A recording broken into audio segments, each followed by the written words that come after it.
Morning.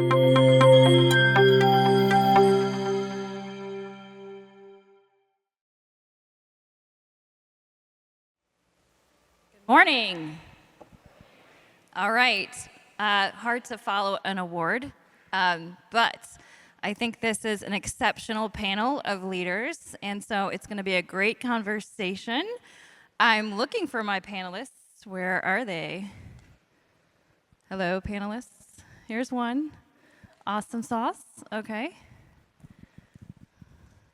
So today, while they make their way up on stage, excited to share with you that this is a town hall format, meaning you get to ask the questions. I'm going to start with a couple of brain teaser questions for the audience, and then we'll move into introductions and get started. Hello.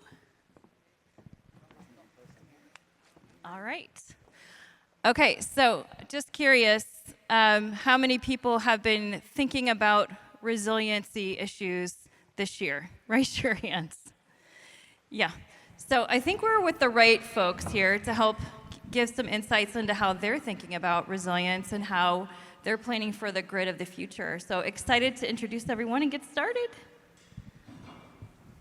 All right. So with me today, I have Mary McClure with Green Mountain Power. I have Rudy Garza with CPS, Paul Lau with SMUD, and Michael O'Donnell with SEW. Welcome to the stage. Thanks for being here today. Thanks for having us. So I'll start you off with an easy one. What would you say, I'll start with you, Paul, what would you say with all the accelerated pace of advancements in areas like AI, grid intelligence, and climate resilience, there's so much happening in our sector related to innovation. So which of your latest initiatives, and I know you have plenty, are you most excited about? Well, thank you so much. Well, first of all, thank you, Z Prime, for putting this great panel together so we can all learn from each other about really what the grid of the future actually looks like. I think for SMUD, there's a couple of technologies that we're extremely excited about.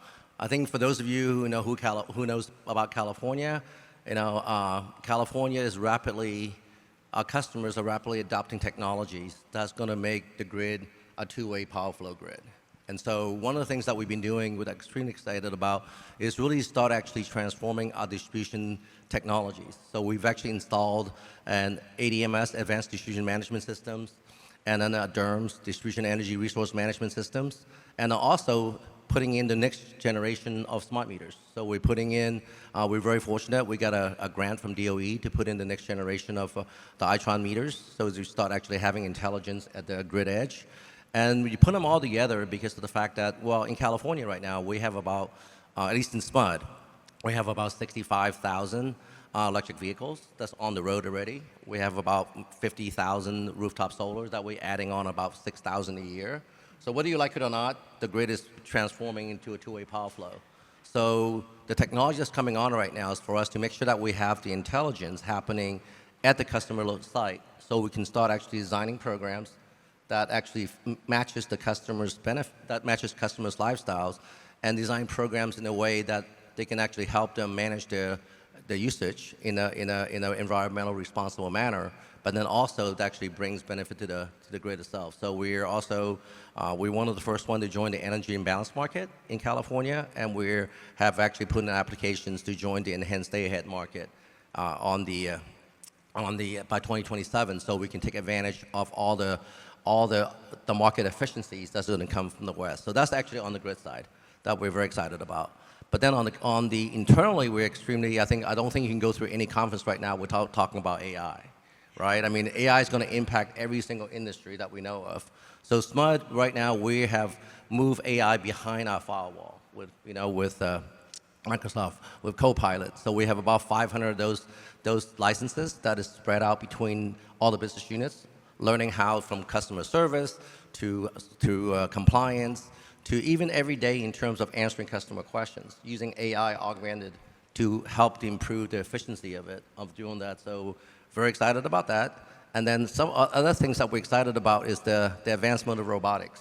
In fact, we have just had our first robot, we call it robot dog, that is going to do substation inspections with our crews. And the thing is really pretty, if you haven't seen it, it's actually pretty exciting about all the stuff that a robot can do now. So we think that's going to add tremendous amount of efficiencies that we actually have coming through. So those probably are the big things that we're doing.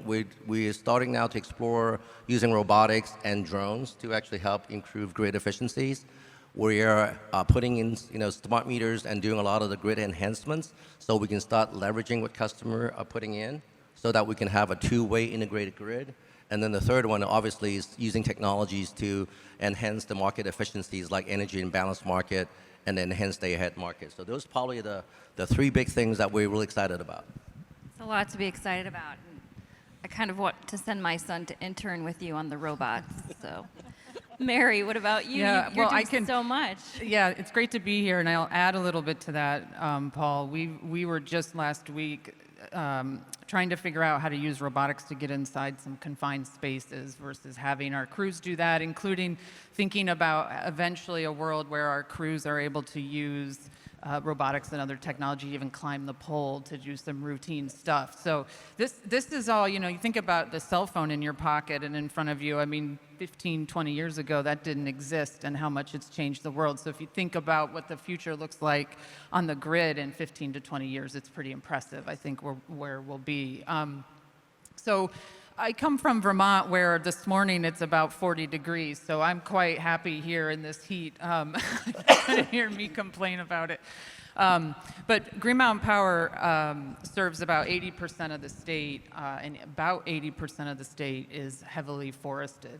And so over the past several years, we've been really focused on how to really improve the reliability and resiliency of Vermont in a world where we just have trees kind of surrounding us everywhere.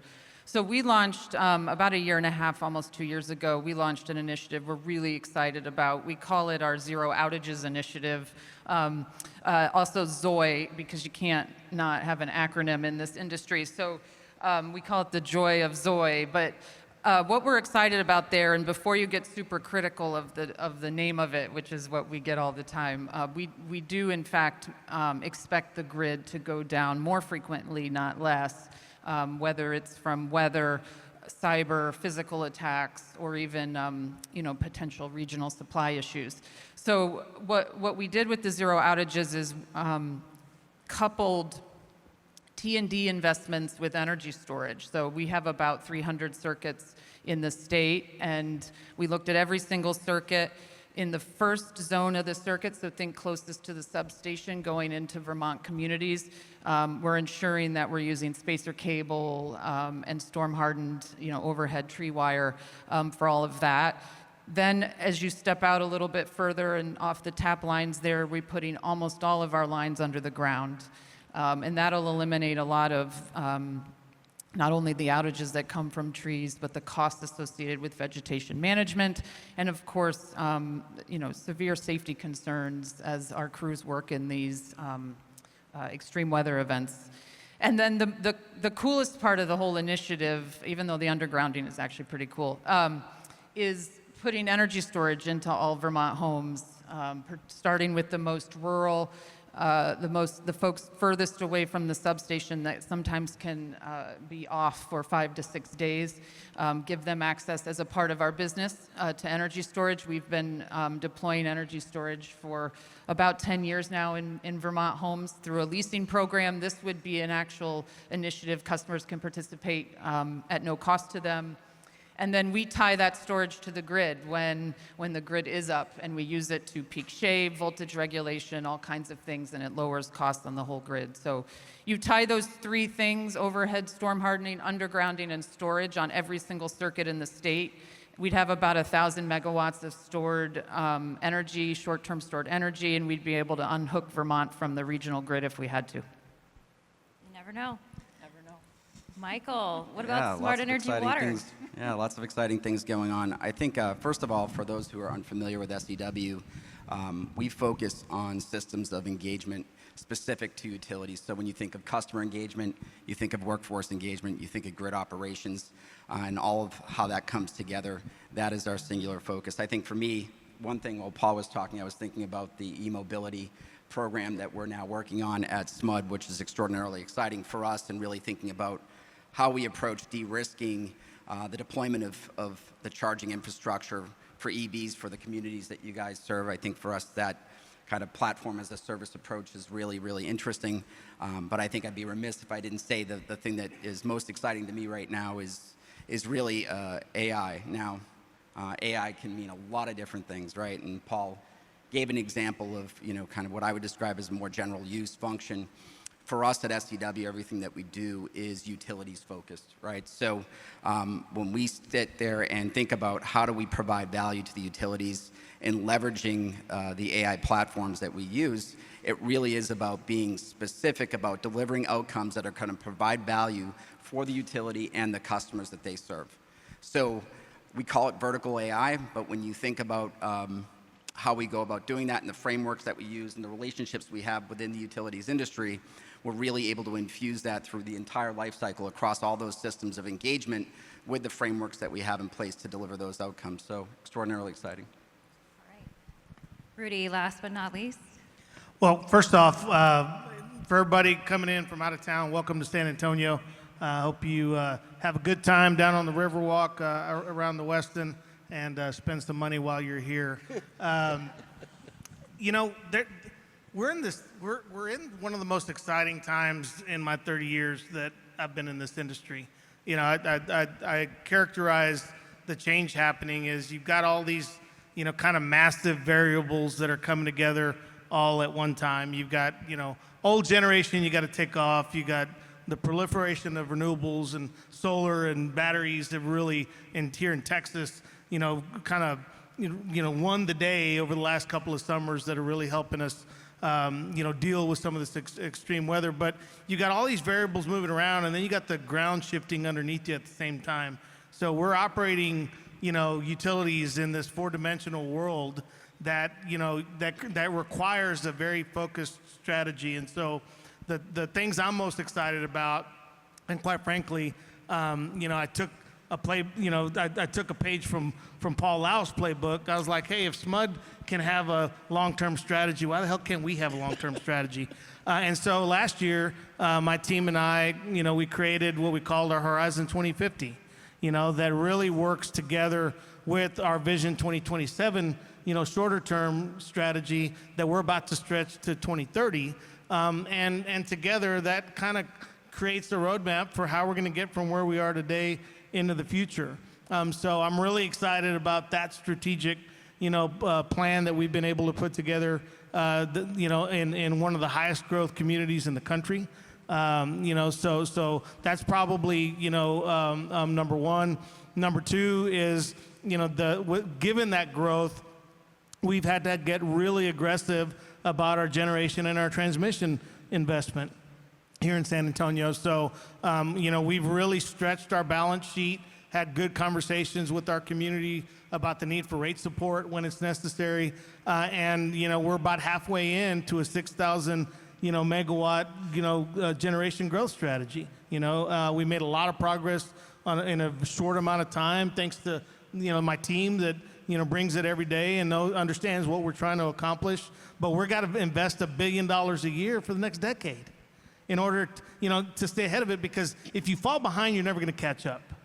And I think that's what a lot of utilities who aren't used to being overly aggressive, are learning is, you got to deal with what's in front of you.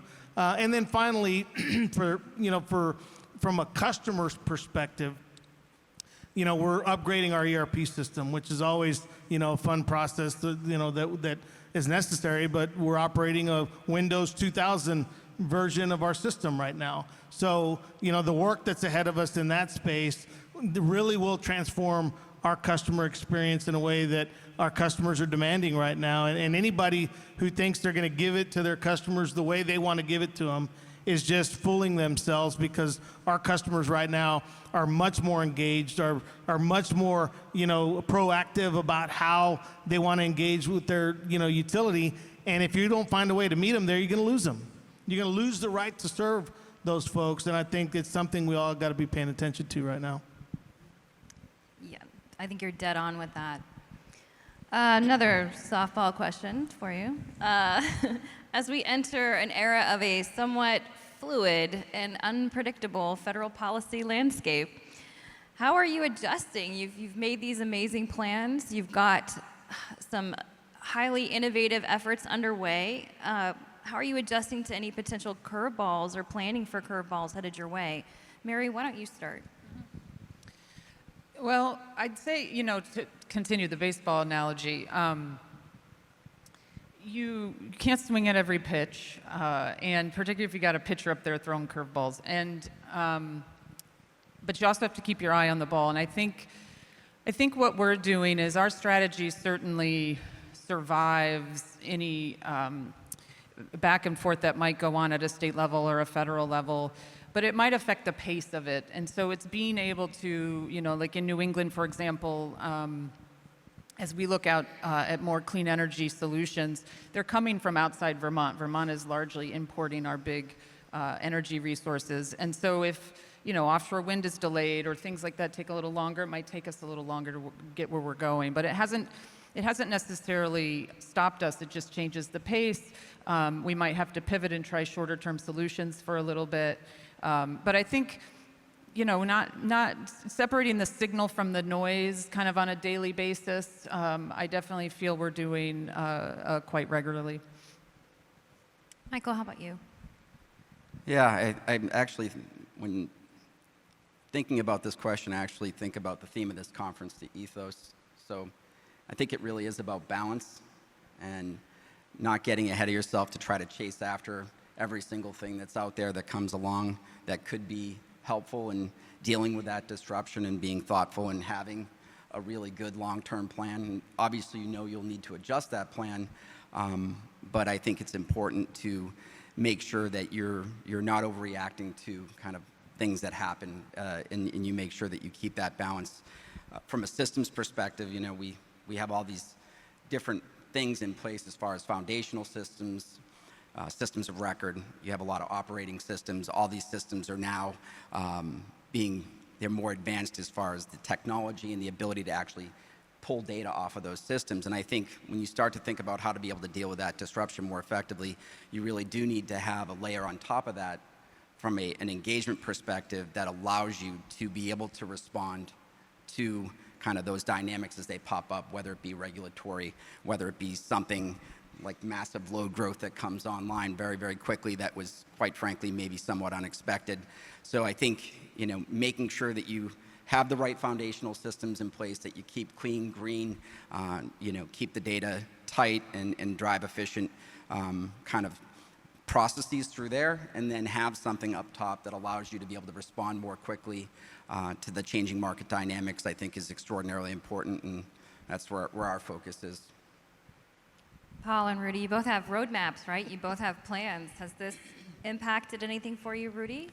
Well, Paul and I were just in D.C. last week for the Large Public Power Council meeting, and you got to separate the politics and the rhetoric from the policy. And we don't at CPS Energy, we're not going to overreact one way or the other. I'm not going to build a strategy that has to change every 4 years. You got to build it robust enough to pivot.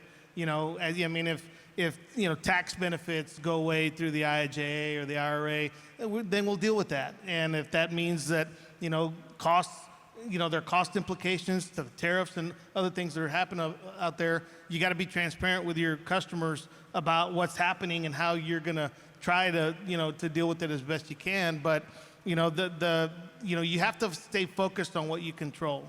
You have to ensure that you're paying attention to the expectations that your customers are placing on you that don't have anything to do with what's happening up in Washington, and if they don't align, then you got to figure out how you're going to reconcile that. And I'll give you, for instance, right now through the Federal Power Act, FERC has the ability to say, no, I'm not going to let you close down that coal plant, that your community is expecting you to close down because it's going to create reliability challenges, in your region. So what are you going to do? You still have to, if your community still expects you to make a progress on climate change and reduce carbon, then you're going to have to figure out, okay, well, maybe I can't shut my coal plant down, but maybe I can transition it to a natural gas plant and still create some benefit from an environmental perspective. And so you've got to build your strategy to contemplate that as a reality, and then go to explain to your customers why you have to do that. You know, again, you're focused on, if you stay focused on what you can control, then the stuff you don't control, you know, isn't going to be as relevant, and you can't overreact to it. You know, the politics are going to change, you know, pretty frequently. You know, maybe 8 years you get lucky, but the likelihood is it's going to change every 4 years, and you got to run your business. How about you, Paul? Well, I think that's a great question. In fact, our board actually asks us all the time. So I think I absolutely agree with what Rudy and Michael and Marie said. You just got to keep your eye on the ball. So I think Smart, we're very fortunate. You know, 4.5 years ago, we put a very ambitious plan together to try to get to zero carbon by 2030. But then we have two guardrails, which is affordability and reliability. Because without those two, customer is going to be very interested in terms of what you're going to do for them from an environmental perspective if the light doesn't stay on. So for us, I mean, we've been very fortunate that because we said we have a very ambitious plan and we put our plan forward. And so when we actually look at grants that's available, we always look at grants, you know, that really augments what we are doing already, and maybe helps us expand it or accelerate it. So very happy to report. I mean, we've done great progress. So since we put the plan together, we have doubled our renewables. So we went from 24 to 48%. We're 80% carbon free now.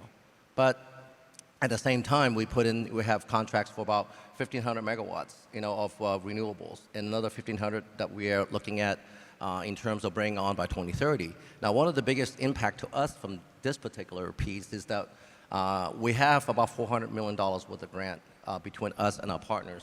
And the biggest one is the $270 million that we got with Calpine, which is now Constellation, in terms of putting a new technology in place called carbon capture and sequestration. So that is a plant that is actually already connected to our grid. It's a plant that we have a contract with. It's going to go from a 550 megawatt plant to a 400 megawatt plant by using carbon capture sequestration. So right now, I mean, everything that we heard working with DOE, that plan is still going. So we're very, very optimistic because that plant would actually help put, you know, keep the grid reliable, but also help us integrate, you know, more resources into the grid itself. But then the other piece is that we have was about the $150 million grant that we have in terms of putting in smart meters, putting in new transformers, and putting in outage management systems. So everything that we're putting together right now is actually aligned with really the current administration because they're focusing on resiliency, affordability, and making sure, you know, you're bringing capacity onto the grid. So I think it's really just making sure that whenever, as Rudy said, whenever the politics will change, but you got to make sure that the projects that you're putting in place, that you're applying for grants with, is directly aligned on what your company's vision or strategy is going to be, and how are you deploying those grants to help accelerate it or help augment it. So right now we're obviously we're working with the new administration. We are rewriting some of the grants because of the fact that, you know, they are asking us questions in terms of what is the ROI for the federal government if I actually give you this money, even though we have signed contract with them already. So we are fairly optimistic. But I think what it is one of the biggest impact that we're seeing because of the change in the policy. Some of the ones that we haven't signed contracts with for the renewable project that's coming up, we do see some significant cost challenges because of some of the tariff uncertainties. In fact, we already, even with some of our signed contracts, we already have our vendors coming back and said, well, you know what, we did not anticipate this tariff addition. You know, can you come back to the negotiation tables to see what the cost will be? Are you willing to share the risk of some of those tariff uncertainties? So that's what we're working through right now. But I think I absolutely agree with the panelists is that you just got to keep focused on really what matters to the utility, how it fits into your vision and your strategy. But then the biggest piece, I think, is really what Michael talked about, is making sure that you keep your community informed along the way, making sure that anything that you're doing and any impact that it has with the community, you have a way to make sure you go out there and tell them this is happening and solicit the feedback, and then adjust your plans accordingly if there's things that's coming down the pike that will change. Well, I'm going to open it up to our audience for questions now for the town hall portion. So I believe we have a microphone set up right here in the front. While the brave souls in the audience are making their way up to the podium, I have one more question for you. We talked about setting expectations for the customer and making sure that you're meeting those expectations.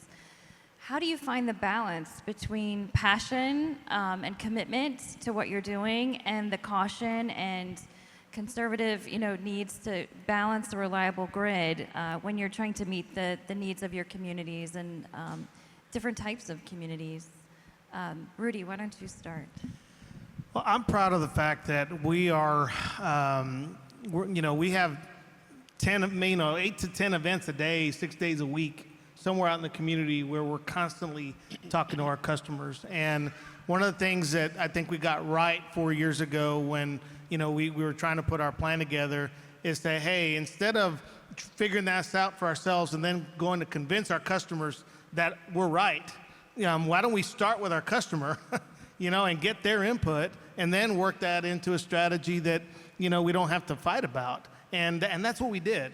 And so, as a publicly owned utility, I have a responsibility to make sure that, that I'm giving my customers what they expect as owners, of our organization. And so, that approach has worked for us. We went through a very difficult process to get to a generation plan that was balanced, that our customers helped us arrive at. We came up with Vision 2027, which was informed by our customers, and we did that for the Horizon 2050 process too. And we know a few things. Our customers want reliability above all else, and they want it as affordable as they can get it. And then they want us to do all the great innovative things that the utilities or industry is doing right now. But reliability is number one, and it will always be number one. And so we build our strategy around that. But it is informed by our customers. I don't think they're mutually exclusive. They have to work together. Absolutely. Any questions from the audience?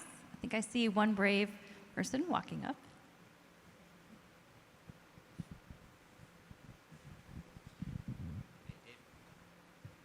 David Barclay with DNV. Got my start in public power. Love to see public power up on the stage talking about this.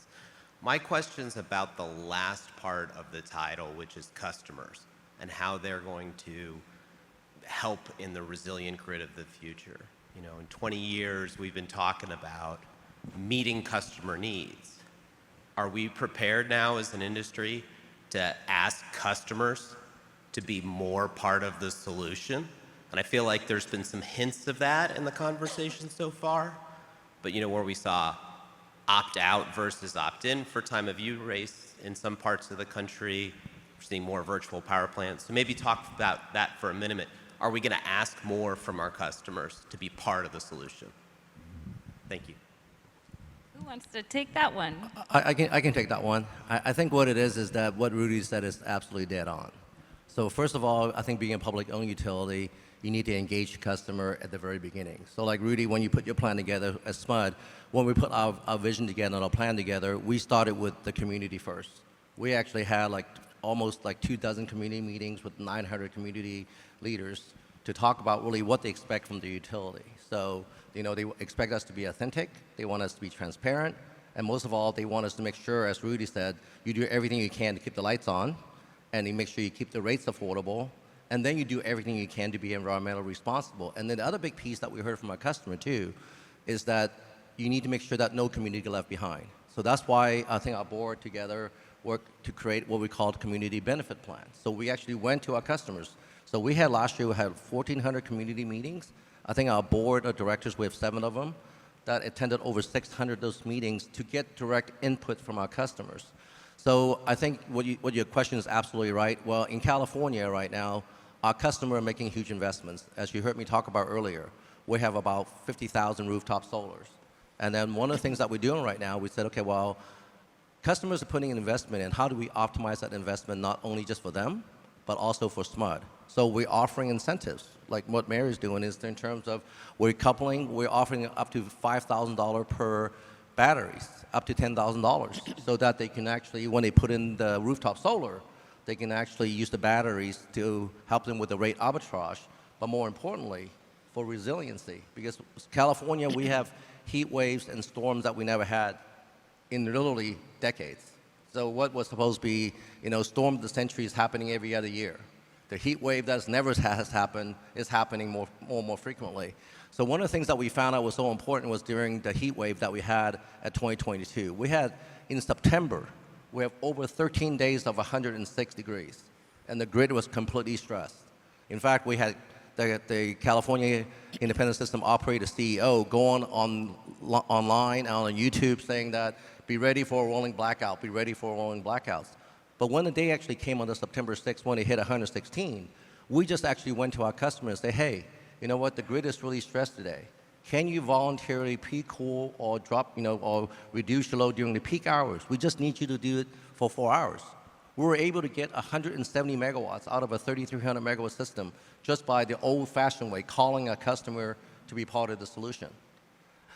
And then, of course, when our governor actually sent a text out, I think the first time ever in California, say, drop load or risk of rolling blackouts, we dropped it down to 130 megawatts. So during the peak, we actually exported about 300 megawatts because our customer responded. So right now, we're doing a lot right now in terms of looking at how do we leverage what the customer is putting on, the rooftop solars, and then the other big thing that we're working on is electric vehicles, vehicle to grid. Because think about it, right? I mean, California, we have 65,000 electric vehicles. Each one of those can inject about 5 kW into the grid without any issue at all for 4 hours. So how do you actually, clear the obstacles, work with the car manufacturers so you can start actually having that resources available so you can help the customer, right, optimize the investments. How do you use that investment and optimize the grid? And then we actually give them the payback. So that's what we're doing right now. We have a lot of customer programs. We have, like, on thermostat program, we have 30,000 customers that we can help, use their thermostat to actually pre-cool and actually help us with demand response. We're also huge on energy efficiency. We're still trying to reduce, about 1.5% of our load through energy efficiency every year because it saves customer money and it also reduces the stress on the grid. So absolutely getting the customer involved is the key. Because whether you like it or not, customer is demanding a much more bigger participation in the utilities. And so the more you engage them, I absolutely love what Rudy said, right? You don't want to have to put your plan together and then try to convince them you're right. You need to actually get your plan out there before you even you have some concepts, but then you want to engage the customers because they'll tell you. They'll tell you what works for them and what doesn't work for them. So absolutely engaging the customer at the very beginning. I know, Marie, your team is doing a lot of that also. Yeah, we, just to follow, Paul, on what you just said there, and as a plug for the vehicle to home or vehicle to grid, in Vermont, I've got an F-150 Lightning, and my truck has kept my entire fully electrified house up in 2 winter storms for 6 days. It's a 131 kilowatt hour battery in that truck. It's a power plant in my driveway, and it ought to be able to provide a resiliency benefit to me, and it ought to be able to provide a benefit to the grid, and that's what I think. I mean, what we're talking about appears on each of our strategies. I mean, it's consumer-led revolution. And what I love about what I see on so many strategies now for utilities, it's so much different than it was even 10 or 15 years ago. The strategies are about customers, and I think that once we do that, everything else falls into place. You put your customer in your decision first, everything else falls into place. And so that's what we always ask ourselves that and stay as grounded as we can into what our customers want by asking them, by engaging them. Vermonters, they aren't networked. They take their trash to a transfer station. They have well pumps. They have septic systems. As soon as they can walk into a hardware store and buy solar and storage, they will, and they should, unless we can offer them something better, more affordable, more resilient, and more what they're looking for. They're really becoming producers and consumers at the same time. One last point I'll make is, I really feel like no matter what type of company you work for or what you do, I think really thinking about how to make every decision too that we're doing affordable. I think when it comes to what we're talking about in energy, it really should be something everyone can access at an affordable rate. And so put your customer first, of course, you're going to drive affordability as well. Yeah, I'll just make one quick point on this to the question. you are never going to force a customer to change their behavior. It truly is all about engaging with the community, like everybody set up here, having those conversations, making sure you're educating them, and then really empowering them to help change and take advantage of some of these things that we have, whether it be distributed energy or other things. I do want to say that there's this opportunity that utilities have to make the grid safer, more resilient, and hopefully more affordable in the long run. And so you have to balance those needs that the utility has about massive load growth, all these other considerations around distributed energy, and how you manage all that effectively to make sure you're delivering, safe, reliable, affordable energy. And so when you start to think about how you're engaging and educating, it really is about making sure that the needs of the utility and what it's trying to achieve are aligned with what it is that you're educating the community about, and then kind of reversing back the outcomes that you want to jointly achieve with the community. I love that collaborative approach. Do we have another question from the audience? Sure. Jan Vrins now with ClearTrace. You all have been early adopters, leaders, pioneers in the energy transition, more over a decade now, doing some amazing stuff. Simple question, what's the single biggest problem, issue, challenge you're working on today in this energy transition journey as CEO? Well, I have this Star Trek, clip playing in my head, where Scotty's telling Captain Kirk, "I'm giving it all I got, Captain." We got to get every resource on the system to deal with growth, and I have no patience for conversations about gas versus solar versus batteries, because we don't have the luxury right now of picking and choosing. I mean, if we tried to do no more renewables and all gas, it'd be 5 years before we got a megawatt on the system. So I think the biggest challenge, I think we've managed what we have right now, and we've taken care of our current customer. But the horizon for what is coming is very, very unclear.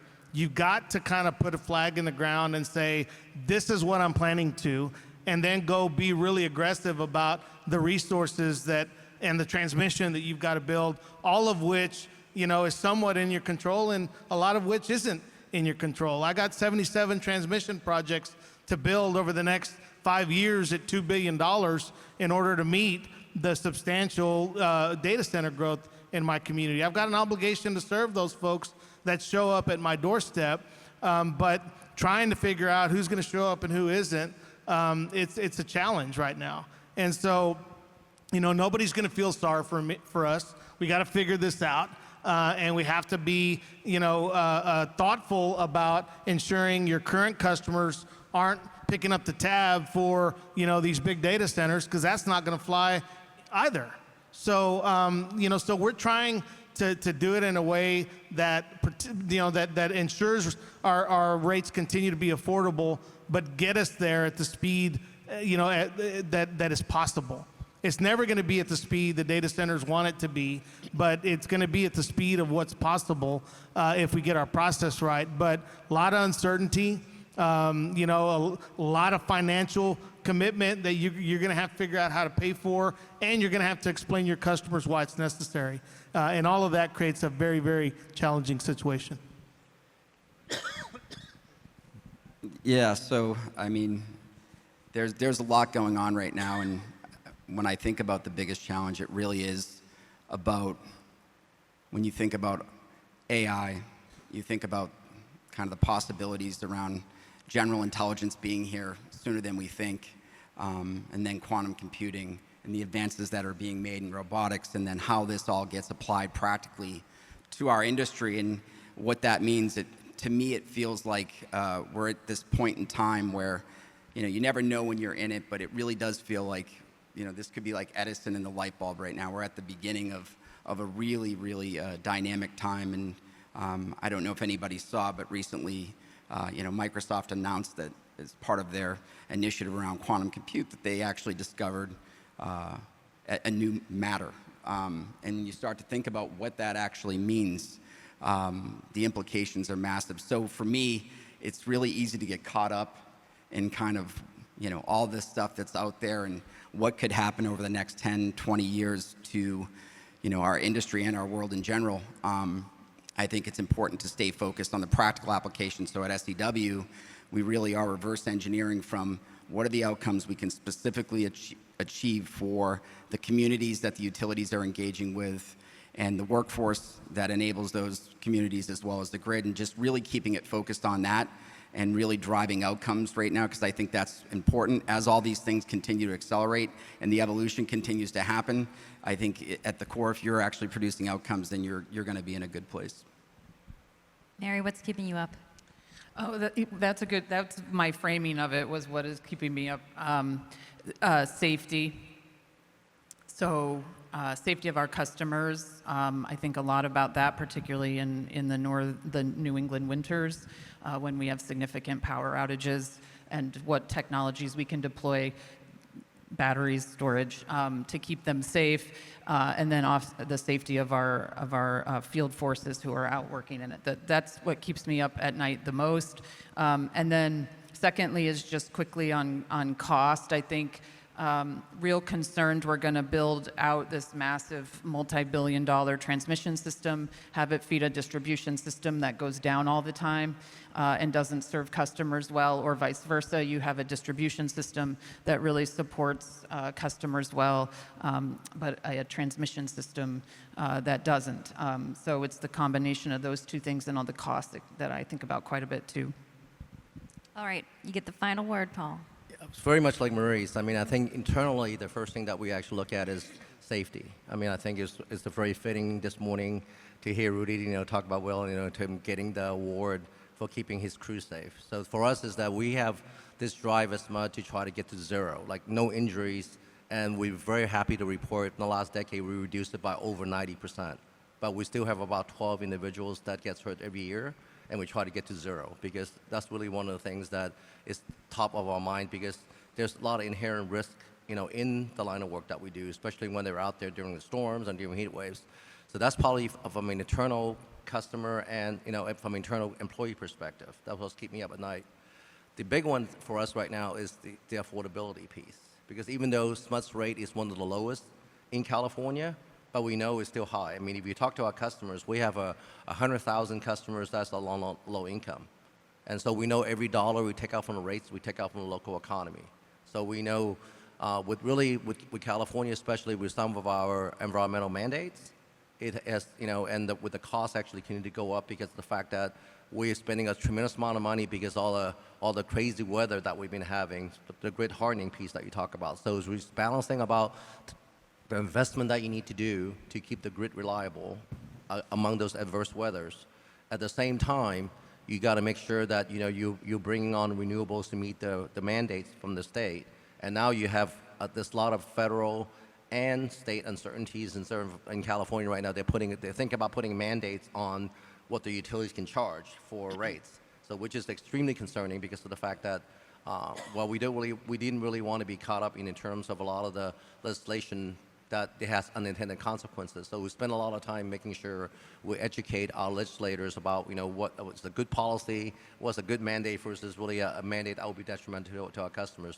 That's probably the one that probably keep me the most is safety, and then making sure that we keep spending the investment to keep our grid reliable, but then at the same time making sure our legislators understands, a lot of times when they put mandates and regulations and policy together, it has unintended consequences. Well, that's a lot to juggle. Thank you so much for your time today, this morning, first on the stage. Please help me thank our panelists, and we're going to move on to the next session.